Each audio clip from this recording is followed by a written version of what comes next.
Prabhupada ki jai. ISKCON BBD founder Acharya Srila Prabhupada ki jai. Jai Vishnupad Paramahansa Paravajkacharya Sutta Sri Sriman's Divine Grace Bhakti Siddhanta Saraswati Goswami Maharaj ki jai. Ananta Devi Vaishnavinda ki jai. Ramacharya Shri Haridas Thakur ki jai. Prem se kaho Shri Krishna Chaitanya Prabhu Nityananda Shri Advaita Giridhar Shri Vasudeva Gaura Bhakta Vrinda ki jai. Shri Shri Radha Krishna Gopa Gopinath Shyamakunda Radha Kunda Giri Gopadan ki jai. Vrindavan Dham ki jai. Navadvip Purdam ki jai. Ganga Jamuna Mai ki jai. Bhakti Devi ki jai. Tulasi Devi Maharani ki jai. Samaveda Bhakta Vrinda ki jai. All glories to the assembled devotees. All glories to the assembled devotees. All glories to the assembled devotees. All glories to Sri Sri Guru Ki Gauranga. All glories to Srila Prabhupada. Om Namo Bhagavate Vasudevaya. Om Namo Bhagavate Vasudevaya. Om Namo Bhagavate Vasudevaya. So reading from Srimad Bhagavatam, 3rd Canto, Chapter 1, Text 26. Right? You did 25 yesterday.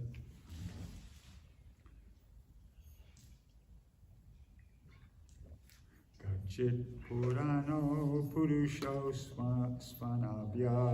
Gachit Purano Purusho Svanabhya. Gachit Purano Purusho Svanabhya. Gachit Purano Purusho Svanabhya. Dharmanuvrityeha Kilavatirno. Padmanuvrityeha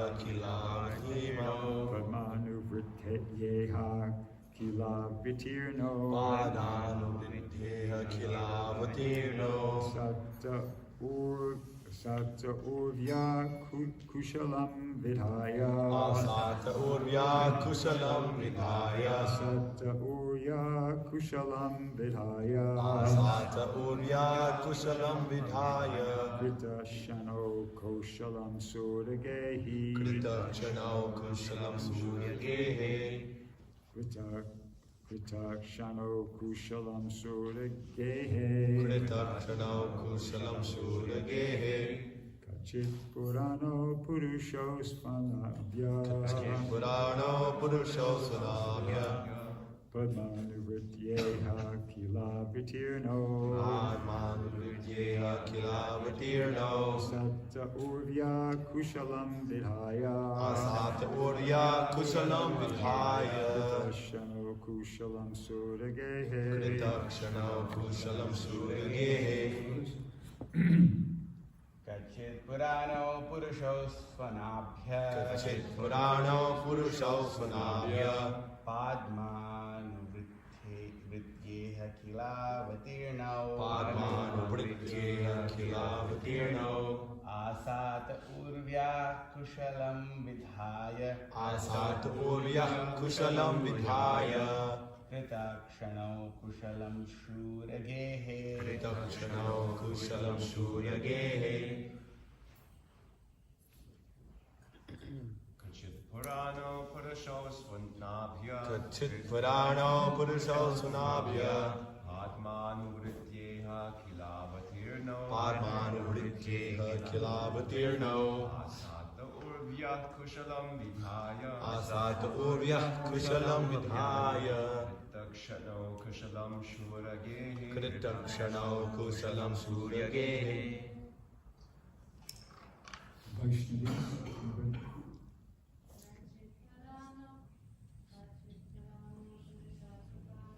Kachit Purano Purusho Svanabhya.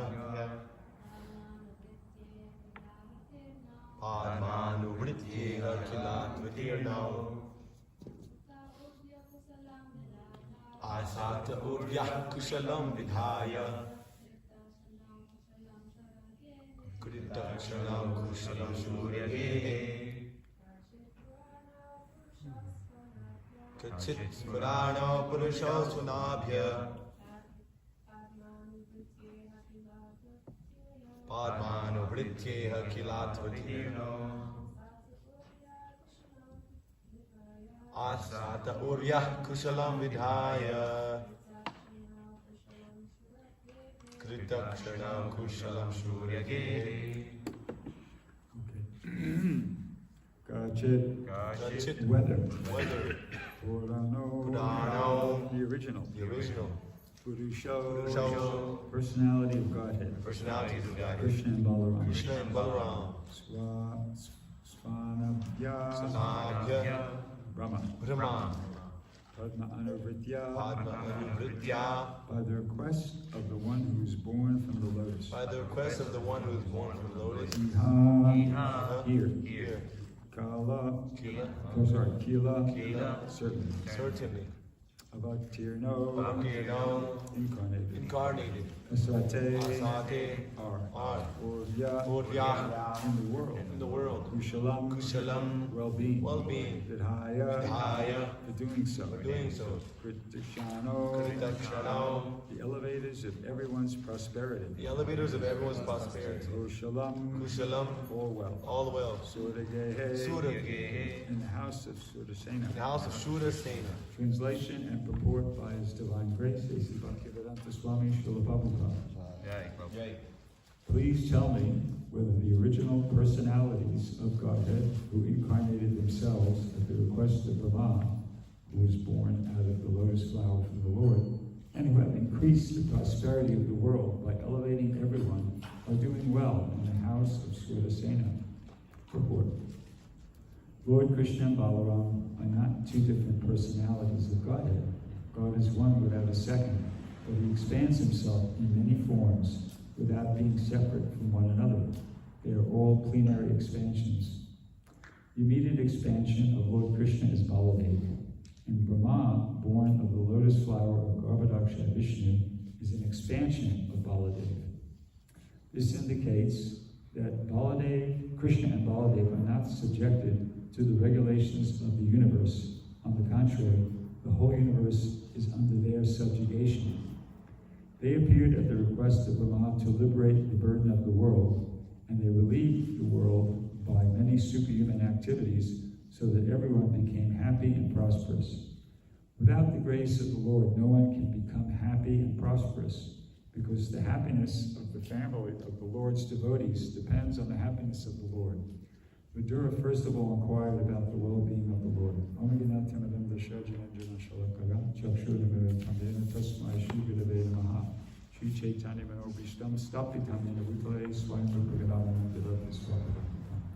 So the first point that Prabhupada makes here in the purport is that Lord Krishna and Lord Balaram are not two different personalities of Godhead. They are one without a second, and he says they expand himself. He expands himself in many forms without being separate from one another. They are all plenary expansions.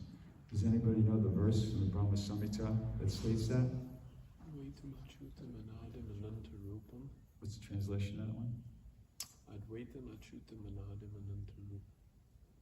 There's unlimited forms of the Supreme Personality of Godhead, which are ultimately non-different from each other. Yeah, I guess that one's correct too. There's another one I was thinking of. Yeah, who's that? Who's speaking? Right. Yeah, that one. Departure.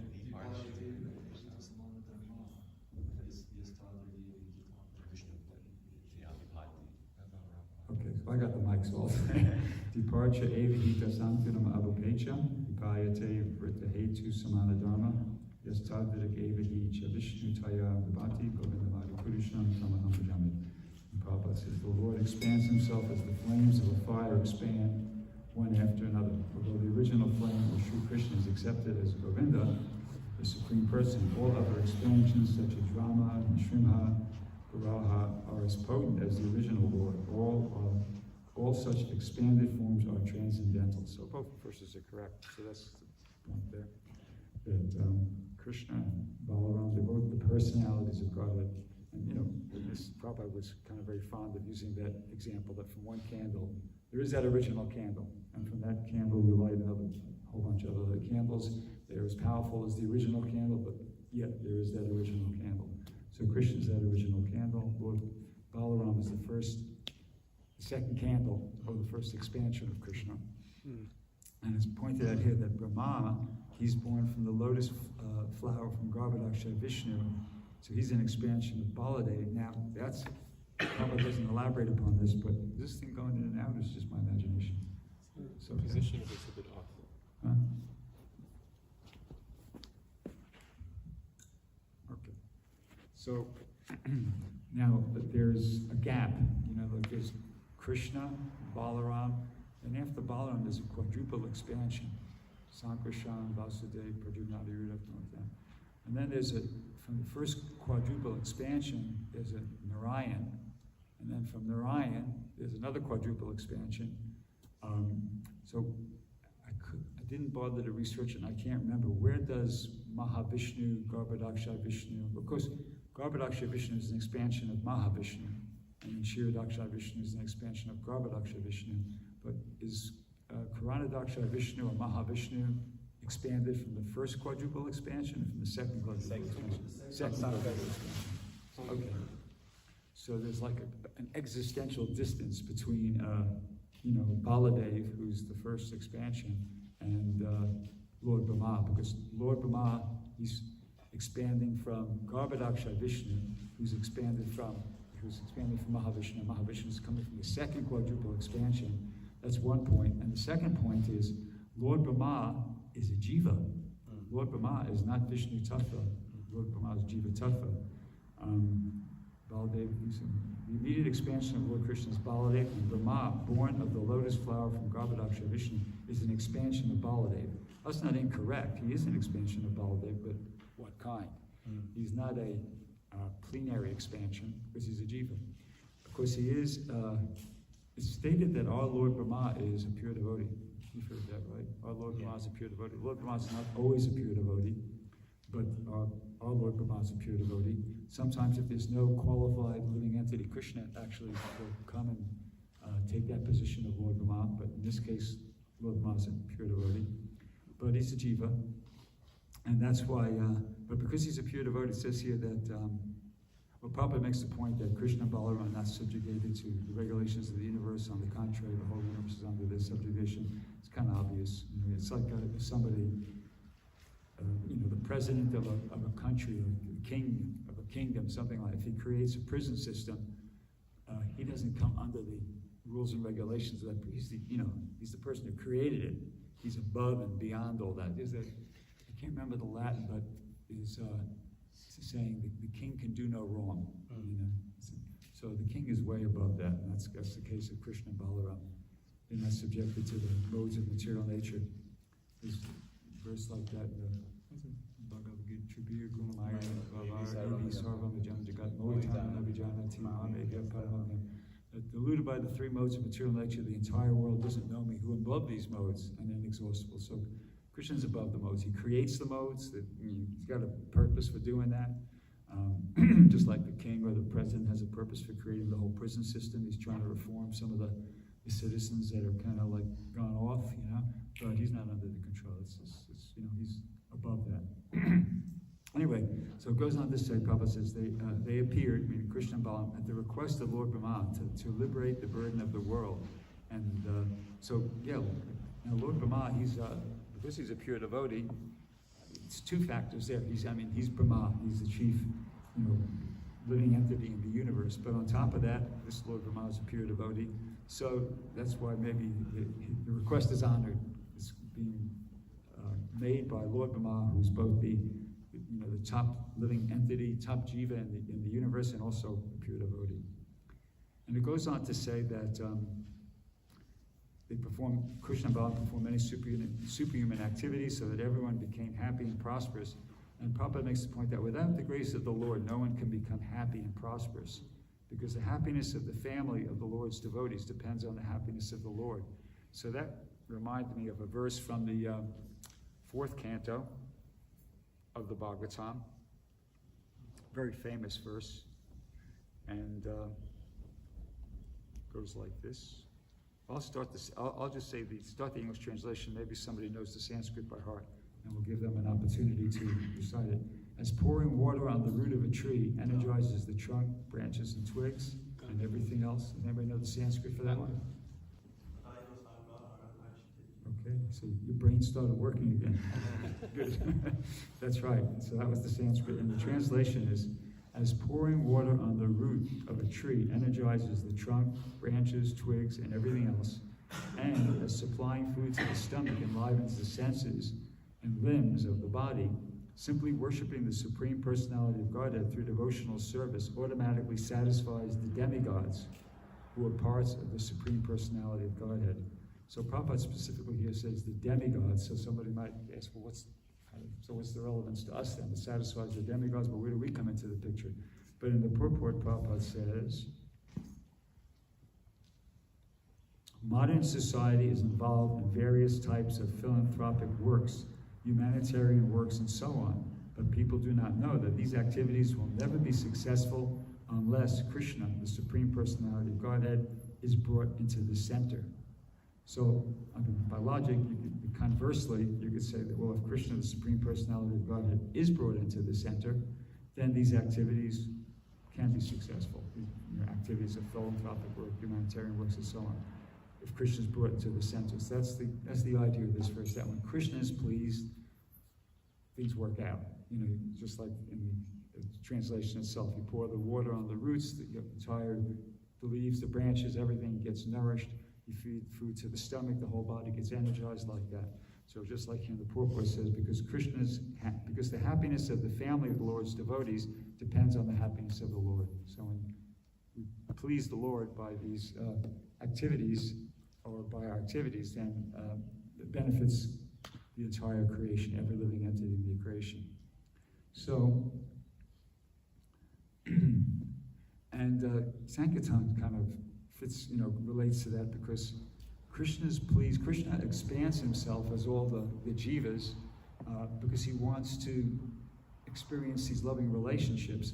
So there's one excerpt from a lecture Prabhupada was talking about how, well, this is an example he gave many times. If you have a machine and it's got so many parts, but when those parts are just kind of like, when they're not part of, hooked up to the machine, connected to the machine, it's just sitting around, separately like that, then they practically have no value. But when you assemble all the parts together and the machine starts working, then it has tremendous value. So Prabhupada makes the point, so all the living entities, they have to assemble together. And when we assemble together, that it creates like a synergy. That's what Krishna wants. Krishna wants the parts and parcels to be assembled together, engaging in devotional service. And when they're doing that, that's pleasing to him. So, so that's what Sankirtan's all about. Sankirtan means congregational chanting. Sometimes people say congregational chanting. But that's what this movement's all about, and it means cooperating. Cooperating to please this, Krishna, the Supreme Personality of Godhead, and to do that, life can be kept very simple, and we can still do that. I wanted to read you this one excerpt from a lecture that Prabhupada. Let's see. Just 9, 22.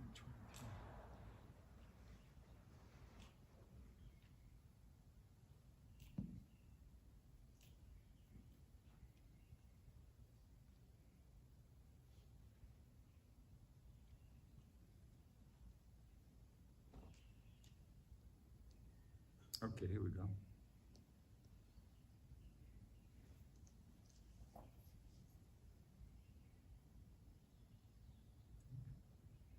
Here we go. Okay. So this is an excerpt from lecture. Prabhupada says, India is advertised very poor country, but still, majority of the people in India, they're happy. Of course, this is Prabhupada speaking about 55 years ago or so. But he says, people do not know. Although materially they haven't got possession, they have got only 2 cloth, or even 1 cloth. In the village you will find they are so poverty-stricken, but still they are following the Vedic principles, taking bath early in the morning, going to their business, whatever they get, eating, husband, wife, children, they're happy. People, and this is the interesting part, Prabhupada says, people say primitive, but after all, what do you want? After all, you just want happiness. So Prabhupada goes, primitive or advanced? What is that? In advanced civilization, if you commit suicide, Why not primitive? So the idea of being, we have this maxim, simple living, high thinking. So Prabhupada's pointing out that in India, maybe they'll probably, with the speak of material prosperity, they barely have, 2 cloths, but at least in some places. But he's making the point that they're happy. So, sorry. So a business should be just to keep it, to follow that idea, simple living, high thinking. Keep it really simple. The Vedic culture, the underlying principle is spiritual advancement, spiritual elevation. And whereas here in the West, the underlying principle is ignorance. There's a statement by Narada Muni that, I think it's in the 5th canto, it describes how Narada Muni makes a statement that the Vedic culture could be revived within India at any time. It's like if you have like a bonfire, a big bonfire, and it's just smoldering, with ashes like that. It looks like, oh, there's no fire there, there's nothing. But you just take a piece of paper or something dry and just throw it on the smoldering fire, then, So that's the basis, that's the underlying, the foundation of the Vedic culture, that it's meant for self-realization, it's meant for spiritual upliftment, like that. So, whereas, Western culture, it's the opposite. It's the opposite. You take a blowtorch or something like that, an acetylene blowtorch. If you go to the swamps in Florida, you're not going to, very difficult to start a fire because it's ignorance. It's saturated with ignorance. So, so the idea is to keep it really simple, simple living, high thinking. Another, Prabhupada, I think I might have mentioned this example before. Prabhupada, when he came to Melbourne, when they had the new temple, there's a separate building. There's the building that the temple's in, there's a separate building. They named it Prabhupada House. And they brought Prabhupada up to his quarters, and they showed him the quarters, and he said, oh, very nice. How many men here? And Prabhupada said, the devotee said to Prabhupada, this is just for you. This is your quarters. And Prabhupada said, oh, all this, one man, all this? He was really surprised that, such opulence for one person. So, of course, he accepted it, the devotees. But this is a point that, yes, definitely, material opulence can be used in Krishna service, but at the same time, we want to be really careful that we don't unnecessarily try to endeavor for material things, because it'll throw us off, it'll deviate us from, pursuing pure devotional service. It's just like, there's that expression, thinking, feeling, and willing. So our default position is we're full of misconceptions, right? That's why Chaito Darpana Marjanam, we have to chant the Hare Krishna mantra, cleanse the consciousness of all the dust accumulated fused together. So a default position is that we're in illusion. We have so many misconceptions. So we have to be really careful to, read Prabhupada's books or hear or read the philosophy regularly, constantly, clear out the misconceptions. Otherwise, in a misconceived state of mind, we'll be thinking, oh, well, we need this to do our devotional service. You see, we need this. And then it's thinking, and then feeling, and you contemplate on it, and you kind of get all excited about trying to acquire it, and then willing, but it could be just that you don't need it in the first place. You see, somebody might be thinking, well, we need this to do our devotional service, but it's always thinking carefully, because as soon as you make a decision, you go, oh, we need this opulent thing or this facility here, and then there's the work involved. There's work involved in acquiring it. There's work involved in maintaining it. There's even work involved in getting rid of it eventually.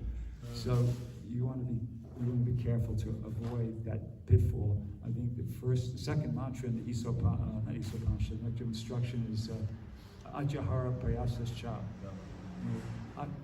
Ajahara means overeating, opposed to over-collecting. Prayasas, endeavoring for that is one of the causes of fall downs from devotional service. So that's a consideration. And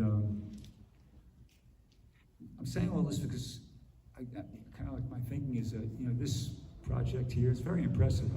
When I was this morning at Mangalarti, I was kind of a little bit back and I was kind of observing. I was thinking, wow, this is really nice. These devotees have a real good thing going here, And so I was thinking, maybe I'd like to try to say a couple things aside from just, congratulate them and glorify them. Yes, it's really wonderful, the enthusiasm, the bold preaching that's going on here.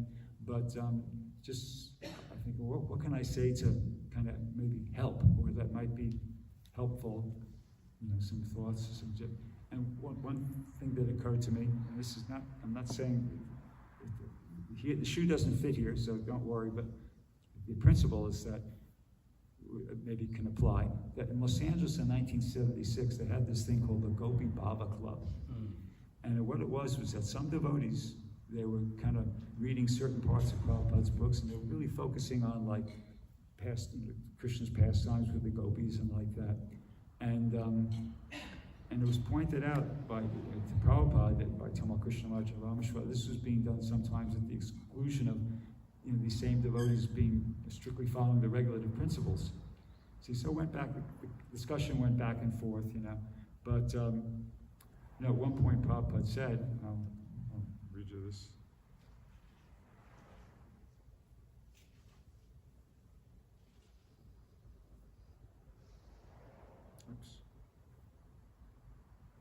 Prabhupada said, anyway, keep your movement very pure. Don't mind if somebody goes away. Don't mind. But we must keep our principles pure. So, Prabhupada had a hierarchy of priorities, and it was very important to Prabhupada to keep all the devotees in the movement. That's very important. But apparently from this statement we can understand that it was even more important to Prabhupada to keep the principles pure. That was seemed like that was even a higher priority, right? But hierarchically speaking, than just keeping somebody as a devotee. If somebody was going to, become absorbed like that and not follow the principles, then Prabhupada, okay, well, if you got to save the movement. It's even more important than saving some individual devotee. So yeah, but as Prabhupada said here, we must keep our principles pure. So that's something you always have to be on guard of. That, and once again, the way to guard that is to always be reading the books, always be hearing, from the Prabhupada, the pure devotees, spiritual master, and that way we have a clear understanding of what pure devotional service is. Because if we're not doing that, the mind will just tell us, make suggestions. Oh, we need to do this, we need to do that, and then it could be totally an illusion. It could be something that's really not required, and will take us off track. Another thing that I kind of wanted to mention is about avoiding, the next, that I referred to that verse from the Nectar of Instruction, Achahar Parasascha Pujalpa Niyamagraha. Pujalpa, that's also a really important thing to try to avoid. We tend to think that we have unlimited opportunity to kind of associate, but my experience is, no, you don't. It's like things change. I joined in 1973, and so many devotees who I thought, even now I think, that person's, that is really going to do great, it's really going to make it. But sometimes people, they leave Krishna. Things change. Things change. So we have to be really on guard, not to give Maya opportunities to kind of slip in there. And one of the things that's really important to avoid is Pujalpa. And we should take every opportunity to be vibrating Krishna Katha, vibrating something that's, I'm going to read this. This is from the Bhagavad Gita, chapter 17, text 15. This is the standard for, utilizing the tongue.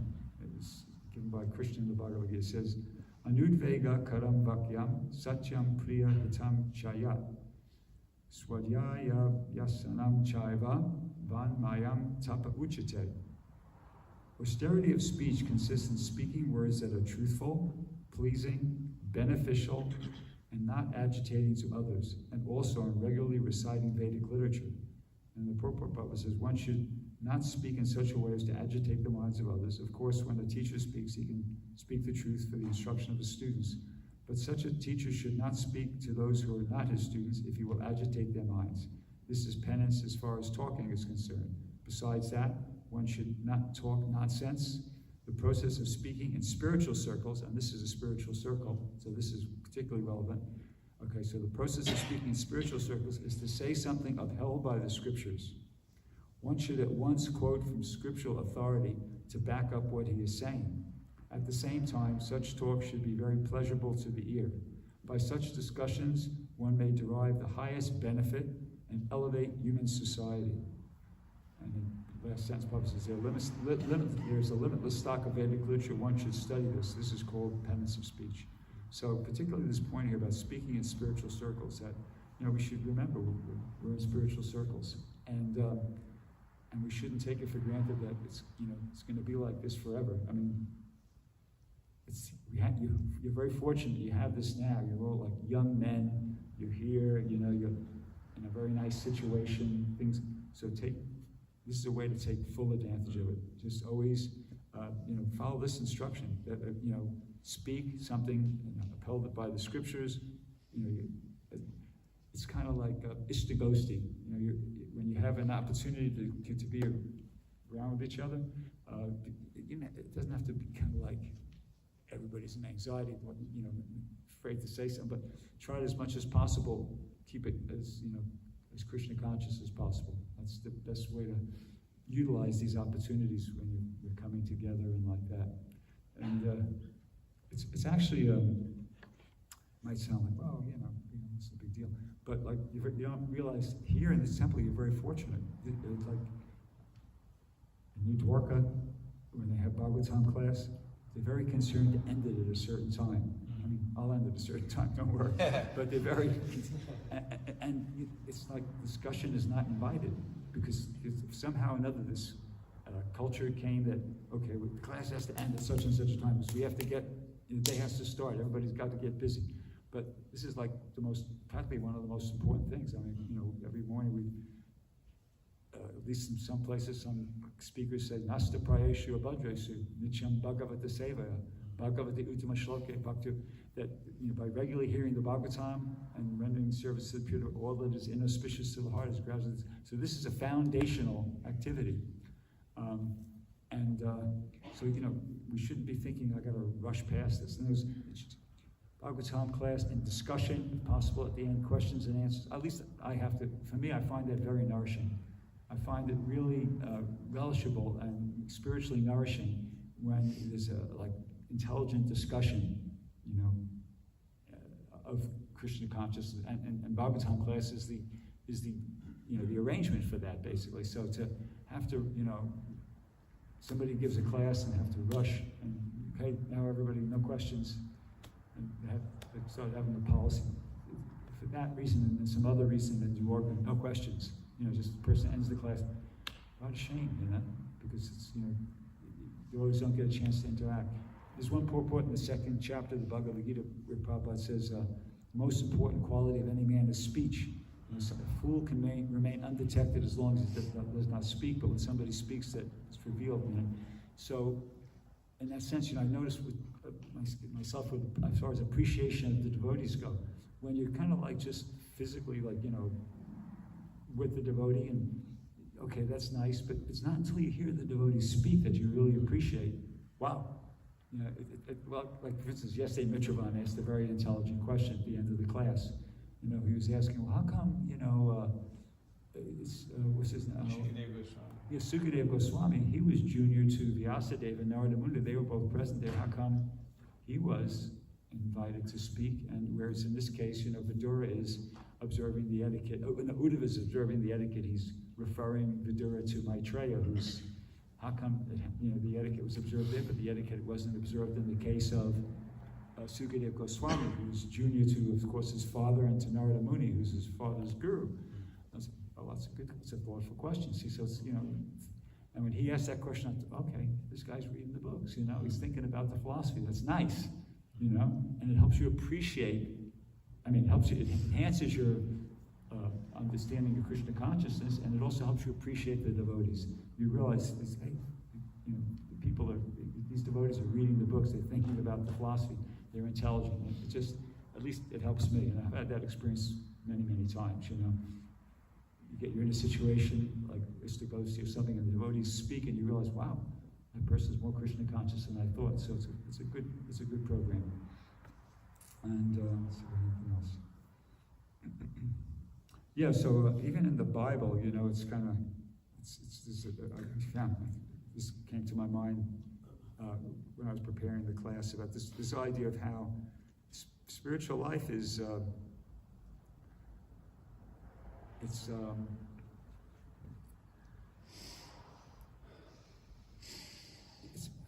the word I'm looking specific. You have to be careful. There's a certain way it has to be done. You know, it's not like it's a free-for-all. I mean, this is a quote from the Bible, actually, but it's relevant. So it's from Matthew chapter 7, text 13, 14 says, "Enter by the narrow gate, for the wide gate. For wide is the gate, and broad is the way that leads to destruction, and there are many who go by it. Because narrow is the gate, and difficult is the way which leads to life, and there are few who find it." So I thought that was pretty relevant. You know, so it's the same idea. I mean, it's the same, different tradition, but same principle that for spiritual life, if we want spiritual life, we got to understand that there's like a set way to go about it. It's not like, you know, anything goes. It's not a free-for-all, you know. It's kind of, there's a set program, and we have to follow it. What that quote by Bhaktivinoda Thakur? Simple. Oh, following the simple path strictly. Yeah, there's a quote by Bhaktivinoda Thakur, following the simple path strictly. So it's simple, but there's a path, and we got to follow that path strictly in order to get the results. That's the same thing that's being stated here, you know. If you want success in spiritual life, got to follow that simple path strictly. So that's an important point. And I think I could stop there. Does anybody have any question or comment?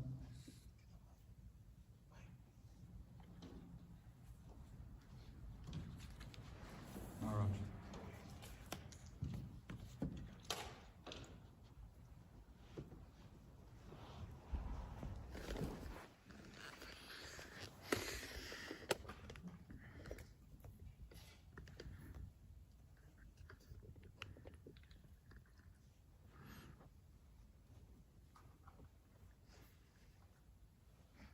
Just Hare Krishna, Hare Krishna, Hare Krishna, Hare Krishna. It's on? Hare Krishna, Hare Krishna. Now, just at the end of your talk, you quoted from the Gospel of Matthew, I believe. Yeah. And the example was given of go by the narrow entry, not the wide entry. Is that right? Did I get it? Yeah.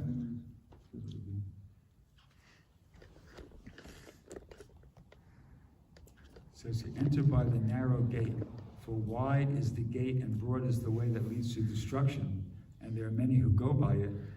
But narrow is the gate and difficult is the way which leads to life, and there are few who find it. That's the... Of course, it's from the Bible, so it's not really a point of discussion for us. But I was just thinking, if the gate enters the same place, then it doesn't matter whether it's wide or narrow. But anyway,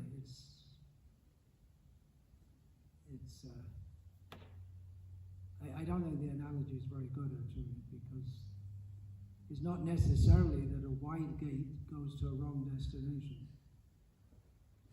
Well, that's a good... But it's a biblical one, so like I say, we don't have to worry about it. As long as it's leading to perfection as opposed to destruction. Yeah. But it's not necessarily that a narrow gate goes to the right place and the wide gate goes to the wrong place. Yeah, I guess the point is making is that if you want spiritual life, there's a specific way. I understand what you're saying, but It wasn't a good analogy. Okay. Try that Bible analogy.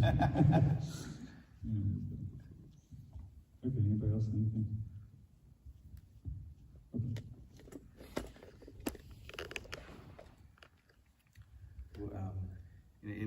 to this purification of speech, sometimes this is a question.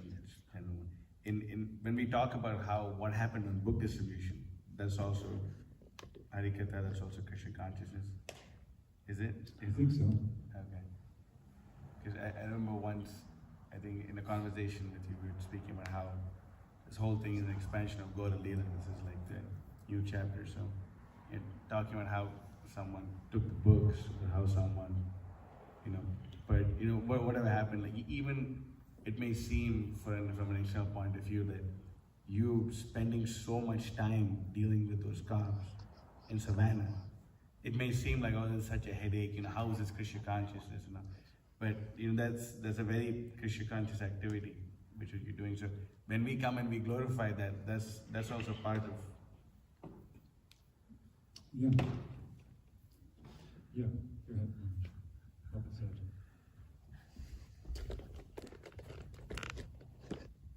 Just 2 or 3 days ago, I was going through an anecdote how some starry-eyed couple in San Francisco, 1967, came in to see Srila Prabhupada. And Srila Prabhupada was sitting there going through the accounts with Garga Muni. And Prabhupada was talking and getting him his case, why isn't this in order and that in order? And I'm thinking, what's this? I didn't think the guru would be like that. I think the guru's dealing with accounts. Same thing Bhaktisiddhanta Saraswati. In the early days, before he took sannyas of the Yoga Pit, someone came to be with him, and he's a young man, but he left it in disgust because he thought he's always dealing with the management and the accounts, and he thought he'd go and find a better, but he went to see Gorky Jordas Babaji on the other side of the river. That brings to mind one of our godbrothers who's passed away now, who wrote a book in which he talks about roaming in the forests with Krishna in one section. Another section, he's really heavy on all the devotees. You're doing management, you're just doing politics. And he was doing kirtan all the time in Vrindavan. But he couldn't do that kirtan unless there was someone to manage the whole temple. He wouldn't have that facility. So, Srila Prabhupada said management is also archana. Once Abhiram Prabhu, he said to Prabhupada that my wife wants me to do more Krishna conscious things and not so much management. And Prabhupada says she's just a foolish woman, she doesn't understand. This is all service to Krishna. Yeah, there's one purport, I think it's in the 5th canto, Prabhupada specifically says that management and things like that keeping the Krishna conscious movement is the same as, reading from the book or something like that, direct Krishna Katha. So that's there in the purport in the Bhagavatam as well. Okay, Granthara Srimad Bhagavatam, Ki Jai. Oh, one more question there.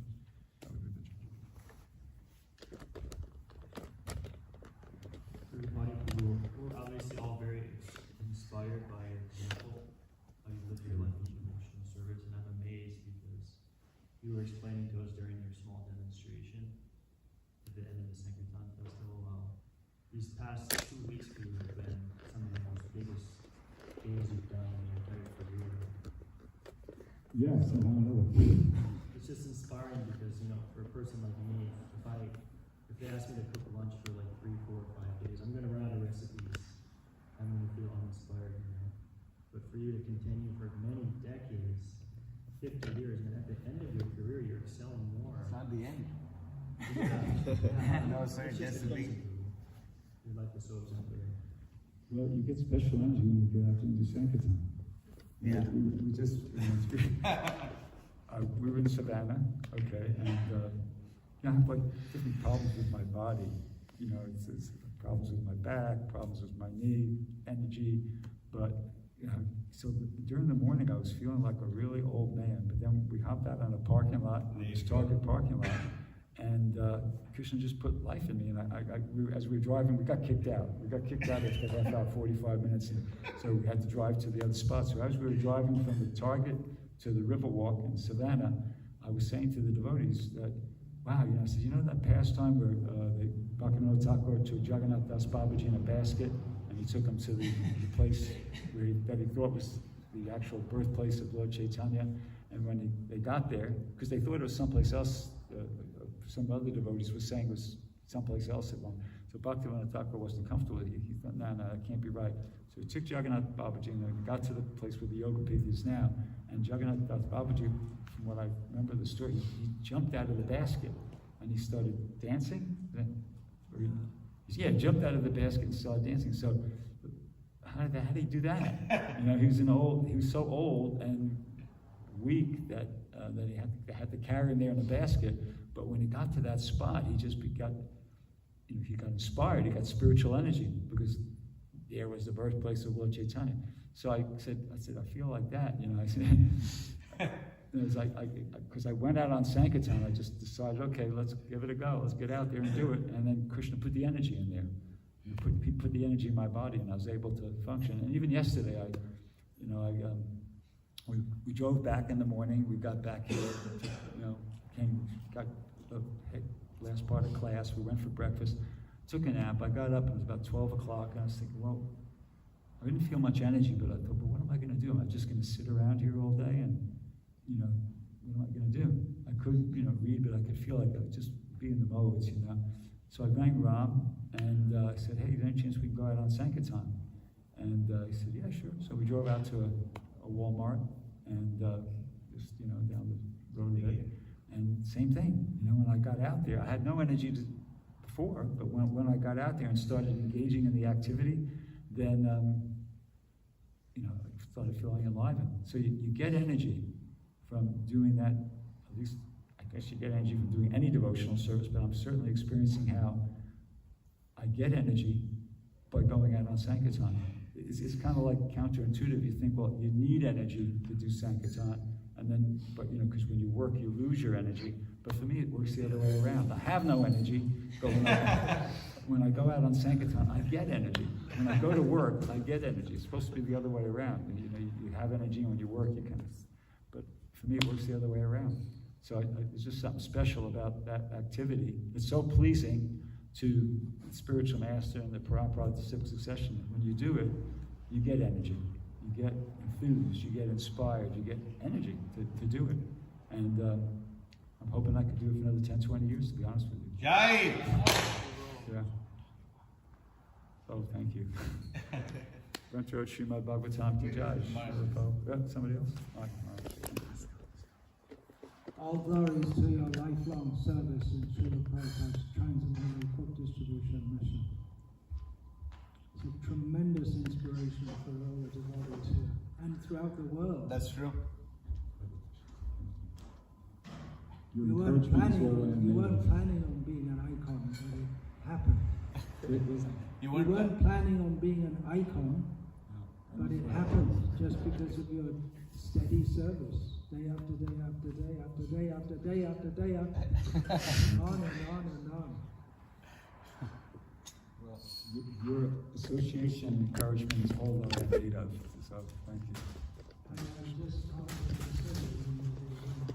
you and Mahotsa Prabhu get together. What synergy is going to be there? It's like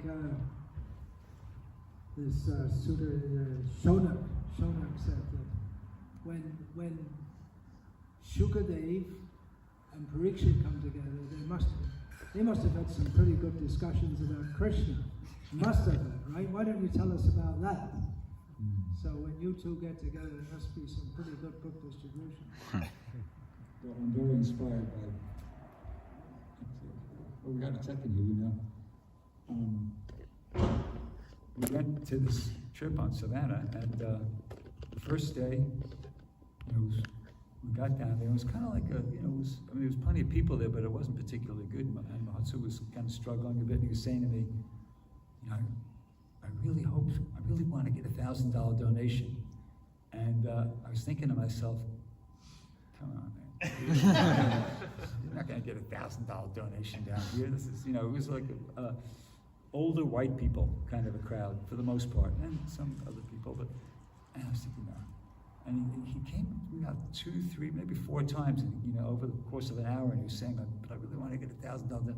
I didn't want to say anything to discourage him, but I just thought, you're dreaming, And then after the 3rd or 4th time that he said that, we were all on the street in the same area, and I see him walking over to the U-line where we keep all the books and everything, and he's showing this couple the set of Bhagavatams, asking if they want it. They didn't. And then he's trying to get them to take a book, and they didn't. And they went away. They didn't even take a book. And he said, "Wow, I really wanted those people to take a book because they just gave me a lot of money." And he said, "Here, take this, count it. Go over there and count it." And so I took it over to, We were both hiding it. We're hiding it because, and I counted it. It's open. It's 10 100 crispy $100 bills. I thought, They wow. wouldn't take a book. No. They They were wouldn't drunk. But Good customer. I rang Vijay. I rang Vijay after that, and he was kind of, whoa. He said, there must be some connection. So things like that don't happen unless there's some connection, I think, with Lord Chaitanya. Krishna Shakti Power Vina of Nahai. positive thinking. Krishna Shakti Vina Nahai That's Tara Bhavatana. Yeah. That one has to be, and then the next day, since you glorify me, I got to take an opportunity to glorify him. The next day, we were talking on Saturday. We were there Saturday and Sunday. So he was saying how, I really have to do some Bhagavatam set. I said, at least one. I said, no. He said, well, I'll do 2. Anyway, he decided upon 3. He got it on his head that he's going to do 3 Bhagavatam sets. So on Sunday, that's when we started off at the Target. We got kicked out shortly thereafter. And we went down to the Riverwalk, and we set up at a different place because there was more people, at a busier place. And immediately we got hassled by the council, by the Same people. same people, yeah. And they really wasted a lot of our time. They're, coming up and telling us you can't do this, you can't be here, you're harassing people, you can't ask for donations, you can't sell the books. And I was disagreeing with them and saying, no, that's not true. This is public. Across the street, you explained to us yesterday, it's also public, but they were leasing it out, so technically it's private for that. Anyway, where we were was okay, so we stood our grounds, and they called the police, and a police lady came over, and she just basically said, well, you have to stop, you have to go. Whatever they say, that's what you have to do. You have to stop, you have to go. I said, no, I'm sorry, and I tried reading them. Magendra got this thing together for us. It's 2 Supreme Court decisions which clearly state that our First Amendment's rights are protected. We're allowed to sell the books, we're allowed to ask for a donation, or solicit gifts, or what was the other word they used? Evangelize and not give books away for free, but accept money. Yeah, we're totally allowed to do what we're doing. So I tried reading them that, and it was like, man, it was the hardest thing to just get them to listen. They just, no. And even if I was able to read the whole thing, that just didn't register. So anyway, I said to that police lady, I said, can we speak to your superior? And she said, okay. She was, agreeable to that. So they went, her and the council people, they all went over to the police car, and they were talking to whoever, apparently a superior guy was a sergeant. And he was like, they were there for a long time, right? Like 20 minutes. Yeah. Finally, when they came back, the sergeant said, actually, you guys have a right to be doing this, but I have a solution. Could you just be doing it in a place that's not so crowded, so you don't block the pedestrian traffic? And he was ready. He understood that we had a right to do it, so he was trying to work out a compromise. So he suggested some park that was like, far away. And I said, basically, you just don't want us to be blocking the traffic, right? And he said, yeah, that's it. So we just moved down the street, about 100 meters or something like that to where we were the day before, and we started up again, and it was okay.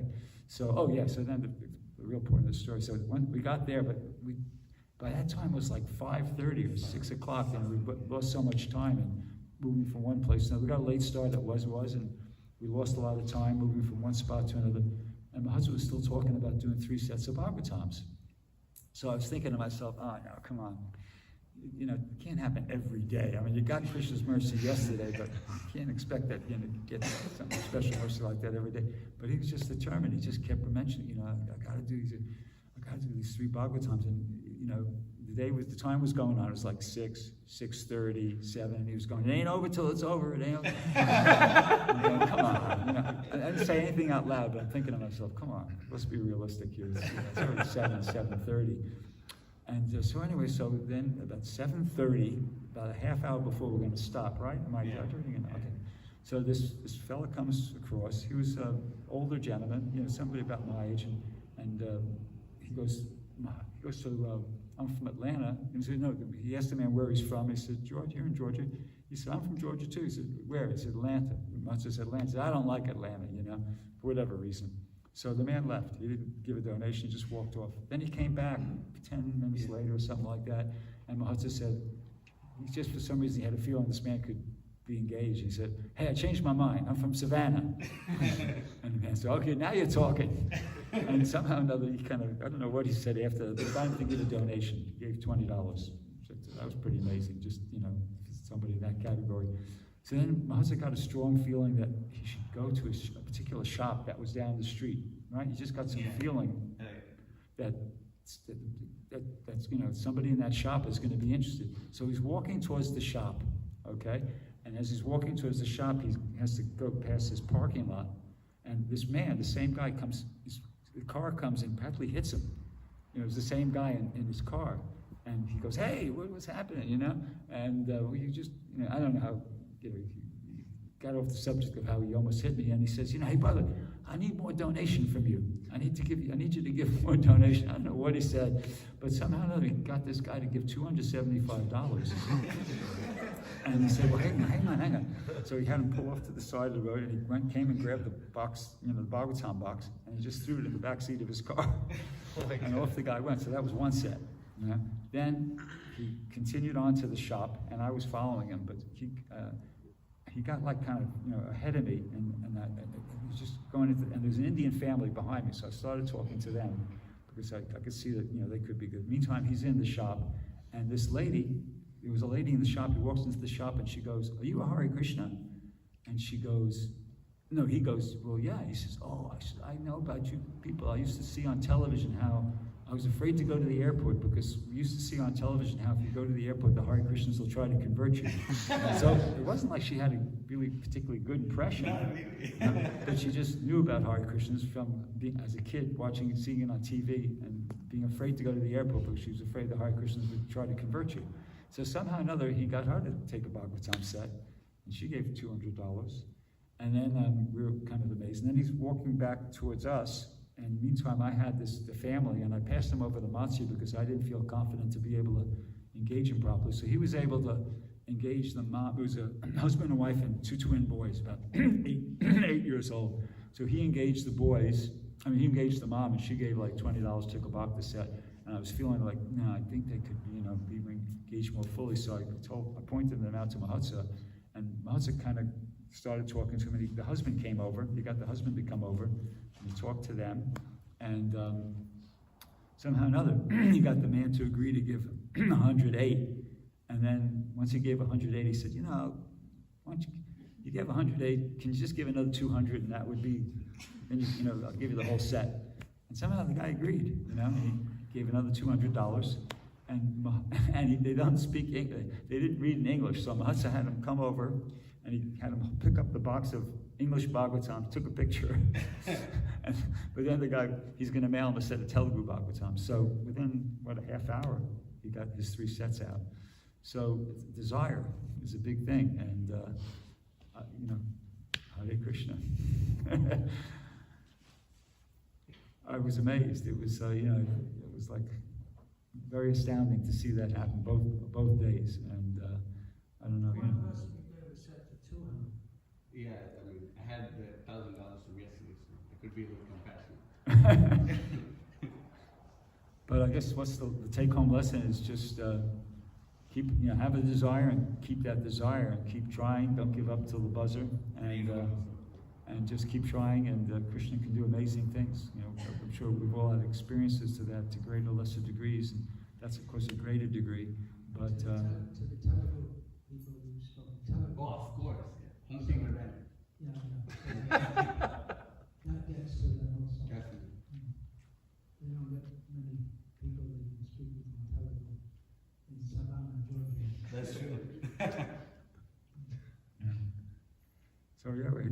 have to have the desire, and I've had a lot of experiences like that myself. If you don't give up, sometimes you could be this close to, kind of like giving up, and it's just, everything's not working. It's just like, but you just decide, you know what?